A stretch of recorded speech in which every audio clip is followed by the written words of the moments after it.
आज 29 दिसंबर और सिख कैलेंडर के अकॉर्डिंग आज जन्म है, प्रकाशोत्सव है हमारे 10वें सिख गुरु यानी भारत के गुरु गुरु गोविंद सिंह का। उनके बारे में हम चंद बातें आपसे करने जा रहे हैं, आप सभी लोग गौर फरमाएंगे। गुरु गोविंद सिंह के पिता 9वें गुरु गुरु तेग बहादुर, जिन्होंने आनंदपुर साहिब की स्थापना की और एक राजा के रूप में सिख धर्म को, सिख राज्य स्थापित किया। दूसरा, इनके पुत्र के रूप में इनका जन्म हुआ, ठीक है, आज के पटना साहिब, पटना में जहां आज पटना साहिब गुरुद्वारा है। इनकी मां गुजरी मल थी। इनकी 4 पुत्र का जिक्र आता है, जोरावर सिंह, फतेह सिंह, अजीत सिंह, जुझार सिंह। इन्होंने 1, 2, 3 नहीं 14 युद्ध किए मुगलों से भारत के धर्म की, संस्कृति की रक्षा के लिए। इनकी मां शहीद हो गई जब पोते के साथ बुरा व्यवहार किया औरंगजेब और उसके सेनापति और उसके नंबरदारों ने, दीवारों में चुनवा दिए गए।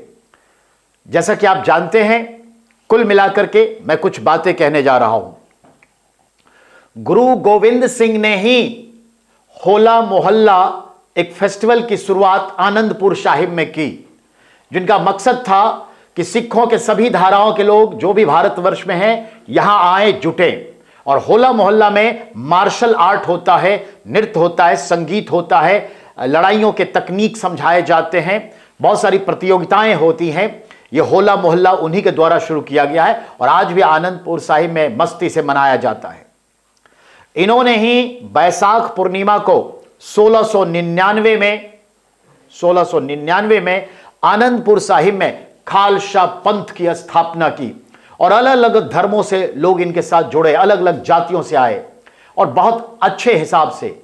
इनके संदर्भ में देखें तो बड़ा अच्छा है। इनके जो पंच प्यारे थे, ठीक है, भाई दया सिंह, भाई धर्म सिंह, भाई हिम्मत सिंह, भाई मोखम सिंह, भाई साहिब सिंह, DDMHS, ये इनके पंच प्यारे हैं, जिनको आनंदपुर के सरोवर के जल को चखाया, कहा ये अमृत है चखो, और पंच प्यारे और देश की रक्षा के लिए जान कुर्बान करने के लिए तैयार।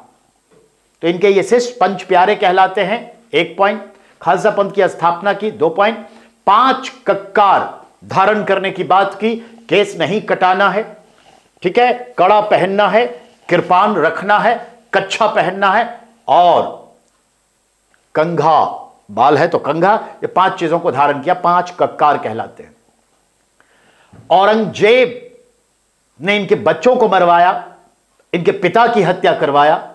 उसके बाद भी इस शख्स को देखिए, राजनीति भी समझिए और धर्म भी समझिए और जरूरत भी समझिए और विरोध भी समझिए, जो भी समझना है समझिए। याद रखना है, औरंगजेब जब दक्षिण भारत में परास्त हो रहा था तो उन्होंने गुरु गोविंद सिंह से मदद मांगी कि आप अपनी सेना के साथ मेरी मदद करिए। गुरु गोविंद सिंह ने रिप्लाई लेटर लिखा जिसका नाम है जफरनामा। उनके रिप्लाई लेटर का नाम है जफरनामा, जो उन्होंने औरंगजेब को लिखा, जवाबी पत्र, फारसी भाषा में और काव्य शैली में, जो औरंगजेब के मरने के बाद पहुंचा। औरंगजेब पहले ही मर चुका था, फिर भी अपनी सेना के साथ गए दक्षिण भारत।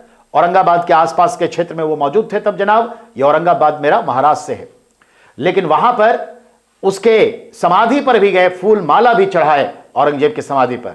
लेकिन वहीं पर एक जो मुस्लिम थे जनाब, चाकू गोदकर हमारे गुरु की हत्या कर दी 3 अक्टूबर 1708 को।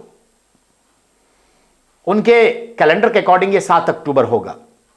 और उस जगह पे आज गोदावरी तट, नांदेड़ डिस्ट्रिक्ट, महाराष्ट्र में हुजूर साहब गुरुद्वारा है। आनंदपुर में भी गुरुद्वारा है।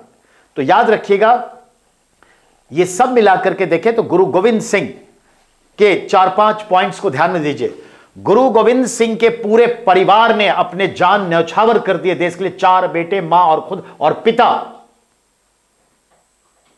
इसलिए इनका नाम है सर्ववंश दानी। अपने वंश को ही धर्म की रक्षा के लिए दान कर दिया, सर्ववंश दानी। ये कलगी लगाते थे, पंख, इसलिए कहा गया कलगीधर। ये 10वें गुरु थे, दशमेश। ये बाज पालते थे, बांजवाला, और ये धार्मिक संतों के लिए हमेशा उसकी रक्षा के लिए तैयार थे, क्योंकि मुगल ऐसा चाहते नहीं थे और वो भिड़ जाते थे, यही सबसे आगे होते, इसलिए इनका नाम है संत सिपाही। तो पटना साहिब गुरुद्वारा में जन्म, हुजूर साहिब में इनकी हत्या कर दी गई थी, प्रकाश में विलीन हुए, नांदेड़ महाराष्ट्र। इन्होंने एक नाटक लिखी, विचित्र नाटक, ये गुरु ग्रंथ साहिब का भाग है जिसे उन्होंने खुद तैयार किया 10वें गुरु के तौर पे। गुरु ग्रंथ साहिब का अंतिम संकलन उन्होंने ही किया, और विचित्र नाटक उसी का एक पार्ट है जो इनकी आत्मकथा है। और इन्होंने ही एक नाटक लिखे, चंडी चरित्र जी, ये पढ़ाया जाता है दिल्ली यूनिवर्सिटी में हिंदी लिटरेचर में। तो याद रखिए, इन्हें संस्कृत का ज्ञान है, उर्दू का ज्ञान है, फारसी का ज्ञान है। ये कवि हैं, लेखक हैं, आध्यात्मिक गुरु हैं, धर्म योद्धा हैं। तो याद रखना है इनके बारे में, जो मैंने कहा एक मार्शल आर्ट है गतका, उसकी भी शुरुआत इन्होंने ही की। और इस तरीके से हम इन्हें देखें तो यही कहते हैं, 1.25 लाख से जाऊं एक लड़ावा, गुरु गोविंद सिंह नाम कहावा। तो ये इनका हिसाब किताब है, और इसी के साथ हम भी इन्हें विनती करते, नमन करते हैं। ओके।